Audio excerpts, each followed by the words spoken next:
In Look East this lunchtime, the port whose expansion just can't be contained. And given the go-ahead, the hospital of the future.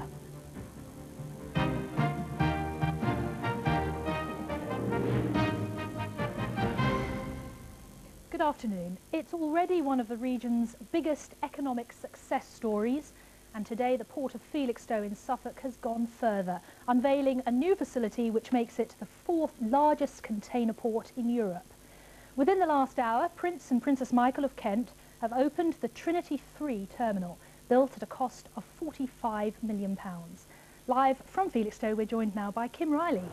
Thank you very much, Kathy. I'm about 70 feet up a giant crane. Just to show you where, let me turn to this other camera which we've got down there. I'm near the number 48. Can you see me giving you a nice wave down there? Well, let's turn back. It's been a great morning here, beautiful weather actually. Let's just show you the £45 million worth of investment. This is it, the new Trinity Terminal. A year ago there were just mud flats here. Well, let's show you the moment when Prince Michael helped the port's managing director, Derek Harrington, to unveil a commemorative plaque to mark a very special occasion. And then we were treated to a spectacular water and fireworks display from tugs off the quayside here. Suffolk Company's Shell Shop produced a typical Spanish daytime display, they called it. In fact, it's called, I'm told, a mascleta. Well, this is the Nor'Ature behind me. They've been unloading about 250 containers today. A few fascinating facts about Felixstowe for you now. Did you know that 3/4 of the tea we drink and about 3/4 of the paper that we write on, that we read, comes into Britain via Felixstowe? It has been an extraordinary success story. There's been a port at Felixstowe for more than a century, but the Victorians wouldn't recognise the vast trading complex that's sprung up over the past 30 years. Felixstowe's become Britain's biggest container port, employing nearly 2,000 people. It's achieved phenomenal moves in the last few years under new management, certainly under the present management. It's really come on in leaps and bounds. Felixstowe came to prominence with the development of container ships. They revolutionised the port industry, enabling goods to be transported more quickly and cheaply than before. Felixstowe, within short steaming distance of the continent, was ideally placed to benefit. The Port of Felixstowe plays a vital role in Britain's economy. Around a third of our manufactured exports pass through here on their way around the globe. Felixstowe trades with more than 300 ports in over 100 different countries. But that growth meant space was fast running out. To solve the problem, £45 million has been spent building the Trinity III extension, seen here in the foreground. It increases capacity by 1/4. With container ships now getting bigger and bigger, the latest generation vessels can carry 6,000 containers.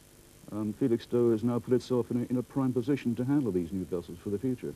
We're looking at it from the point of view that it's jobs for the future for the men, and it's a lot of investment, and we hope that it will go and be completely filled up with shipping all the time. It's a good investment, good future for the blokes, help secure the jobs.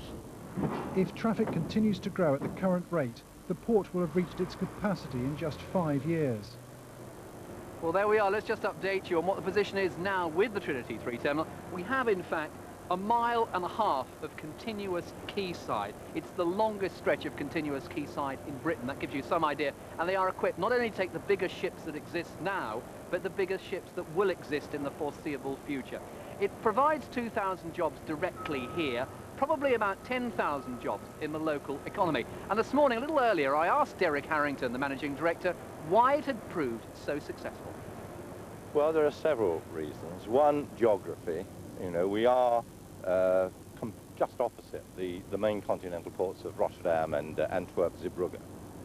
We have good water here, good approaches, and I think more important than anything else, we have a magnificent labour force. The labour force here, since 1968, we've had 6 days industrial dispute. That is the envy of any port in the world.